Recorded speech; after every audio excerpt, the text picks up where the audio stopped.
A somber mood filled the precincts of Uganda Wildlife Education Centre this afternoon following the passing of the oldest lion, Kibonge. Jennifer Nandutu, an animal keeper at the centre, cut a fallen and dejected figure.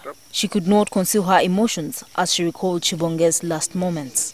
I was turning him, and then from nowhere I heard him like breathing the last, when you hear that, feel that last breath, and then I looked at him and this guy was not breathing anymore. And it's really, really painful because we've been there ever since he... Yeah. Kibonge has passed on at the age of 18, way above the life expectancy of the lions in his stable. Lions live for 10 to 14 years and Kibonge was 18 years old. So the minute he turned 14, we started to notice a degenerative condition in him. It was expected. So the only thing that we were doing is probably somewhere in the back of our minds we were waiting for this to happen, but at the same time trying to sustain his life with the fluids.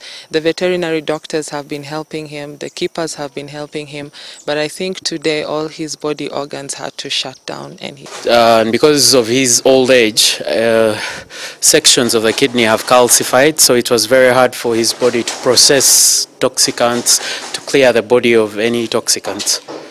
So basically I'd say tentatively he died of kidney failure.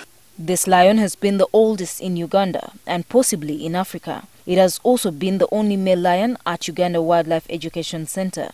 He leaves behind 2 female children and 2 wives. These also remain the only lions at the centre at the moment. He has been a good father. When it comes to time of feeding, he first leaves the female and the young kids to first have their share, and then later on he comes and gets his bit of food and takes. While in the wild, it's a male who first feeds before the female. Kibonge's passing is not only a big blow to the Uganda Wildlife Education Centre, but to the whole country, especially the tourism sector, which continues to grow by leaps and bounds. We feel victorious in one way, in that normally, as I've told you, lions live for 10 to 14 years.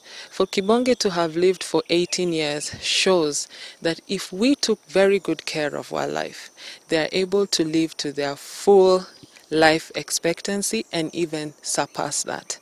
And while the centre mourns Kibonge, authorities here have told us that they expect to get a male lion soon from South Africa or the United Kingdom. Kibonge was born in 1996 and was found abandoned in Kenya. He was taken to an orphanage there, where he was later flown to Uganda Wildlife Education Centre. He had spent 15 years here. Kibonge will be buried on Tuesday at 11 a.m. at the centre. But the education department, the department that I represent, have requested to have his bones preserved and part of his skin and the tail. That is going to help us to continue doing conservation education. Gertrude Tumusime with Kware, Entebbe.